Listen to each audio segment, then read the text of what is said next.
by the Telangana movement, Telangana Revolt. Now what is this Telangana Revolt? It is an insurgency, farmers, peasants insurgency, which was driven by the Communist Party of India, CPI, against the Hyderabad, Nawab of Hyderabad, and the landed peasantry the landed people, feudal lords who owned most of the land in rural Andhra Pradesh at that time, and apparently they were more exploitative than the other feudal lords there in rest of India. Okay, so this Telangana movement was there from say about 1946 to 1953, around that period. So it was an armed revolt of the farmers in Andhra Pradesh against the feudal system, against the feudal lords. Okay. So he was deeply, he said that some of those who were imprisoned, etc., they were his classmates, and so by the entire ideology, he absorbed it, and so maybe from there, the idea of Ankur took place. Apparently, this incident that you will see in Ankur, of course, I won't show you the whole film, that is based on it, the story is based on a real incident. Okay, so let us now watch the beginning, the title sequence of Ankur.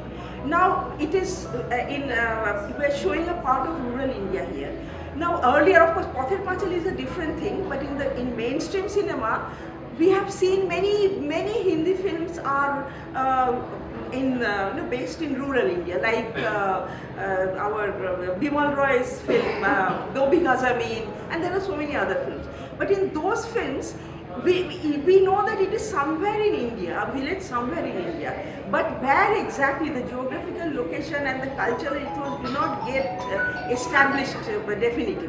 Okay, but here, right from the very first one, you will know that where exactly this place is, and the cultural ethos of the place, that also gets established in the very title sequence. So you saw the title sequence. So it is South India, that is clear. There is a kind of religious procession. Everybody, all the villagers are climbing up the hill, going to a temple, and the main lead character, she goes and makes a wish कि मुझे बच्चा चाहिए और कुछ नहीं देना, मुझे एक बच्चा देना. Okay. So if you, the classical formula of storytelling is, many a story follows this formula, that you have a protagonist. Protagonist sets himself or herself a goal, and then there are obstacles to fulfilling the goal, and that forms the narrative thread. Okay, so in the very title sequence, this lady is setting a goal that she wants a baby. Okay, and so one would expect that she is the main lead character. Perhaps she is the lead character, when we know that she is desirous of having a baby. Okay, so this much has already got established. Okay, but this is just the shell of the narrative. Okay, just the shell, and it is now fleshed out with many characters, subplots. A lot of subplots are woven in, and relationships with multiple hues, different kinds of relationships which are very complex and nuanced.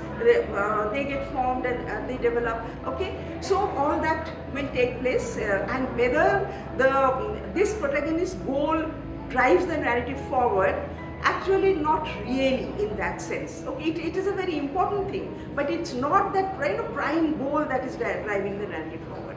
So now very soon we will, this other protagonist, Surya, we will now meet a young man who has just passed his intermediate examination, alright, and he's from the university, that marked list, he has seen the market, and he is returning home. Now his father is a feudal lord, extremely patriarchal. He is absolutely patriarch of his family and his entire feudal system. And he is not impressed by the fact that the son has passed intermediate exam. Son wants to study further, so he is not interested in that also.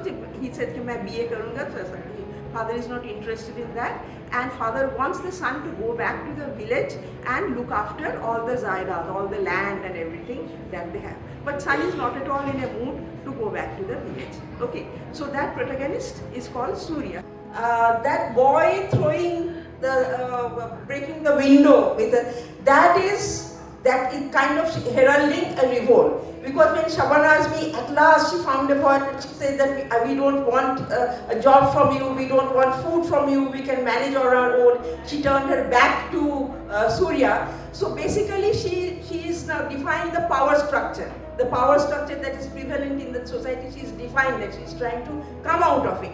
Now the other adults there who are all witness to this, they are, they are just witnesses, and when she goes away, they have the sympathy of course of Shabana, but otherwise they don't play, they are not proactive in protesting. They are not joining their voices in protesting, except for this little boy who throws a stone that now the feudal setup is shaken up and maybe there will be a revolution and the system is going to change.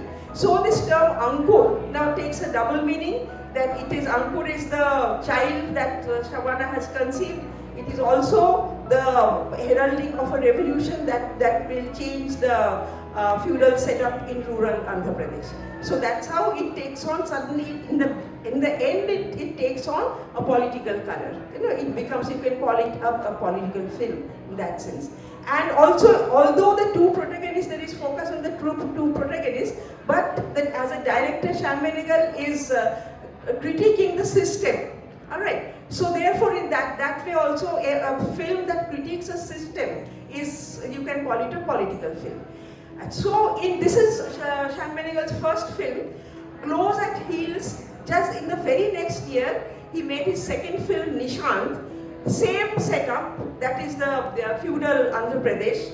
But there in Nishant, you will see that the feudal lords are much more exploitative. It is four brothers who live in a Haveli, and they are brazenly exploitative, shameless. They take the law in their own hands. There is a legal setup, there is a police station, the police is there, court is there, everything, but they don't care. They do whatever they like. They steal ornaments from the temple. They take away women from here. Whenever it pleases them, they take away crops, and nobody can say anything. So in such a setup comes a schoolmaster, Girish Karnad, and his wife is Shabana Azmi.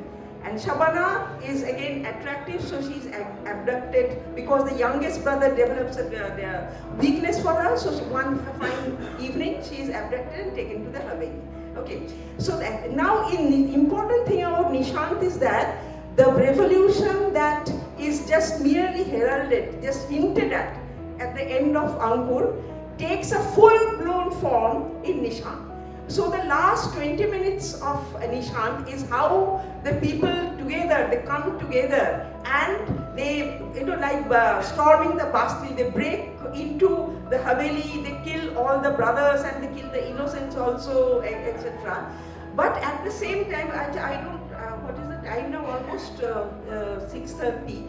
I have this Nishant, but is there time to show? We can do another 10 minutes for show. If it's alright with everyone in here. Yes. Okay. Yeah. Okay. So I will show you the end part of Nishant a little bit. But what I want to point out here is that even though Shyam Benegal has shown that the people have come together, and the person who, apart from the schoolmaster, the person who actually brings the people together is the village priest. Okay, because everybody listens to the priest. If priest says something, I mean, they can't just ignore that. So the village priest brings the people together. Because the village priest has also been wrong. The temple jewelry has been stolen. That's how the film begins. That these brothers have come to the temple at night and they have stolen the temple jewelry. So everybody in the village is wrong in some way or the other. Everybody have their hands, but they are all, keeping it to their heart. They are not coming out in the open. So these two, Girish Karnad, the school teacher and the village priest, they have brought everybody together, and now together they are, so how are they coming? One fine morning, they wake up, the Haveli people, they wake up and find that nobody has come for work. Nobody is there to take out water from the well, nobody is there to make tea, nothing, so they have to do everything themselves. And then they see a religious procession winding its way. Okay, so they think that okay, they are coming to take our blessings. So they get dressed and they have their bath, they get dressed and everything. And the procession comes, and as soon as it comes, they attack. Okay, so from that part, it's a very beautiful build-up, and it's unique in Indian cinema. This sequence, I haven't seen a parallel. The way the whole thing has been built up, okay? And in this built up, a lot of relationships, particularly the relationship between the two women, the Shabana Azmi, who is held captive, and Smita Patil, who is the wife of the youngest brother. The relationship between the two women has also come out beautifully, okay? So this comes and attacks. The priest says that, okay, come on, time has come, and everybody starts beating, all right? And then on, it's a kind of pandemonium after that. The point is that I think Shyam Benegal is trying to say that, okay, revolution has come, people have come together, but in the absence of proper leadership, a revolution can spin out of control. You know, the energy that is unleashed, energy of the people that is unleashed, if it is not given a proper direction, it can spin out of control and it will not lead to anything substantial, anything positive.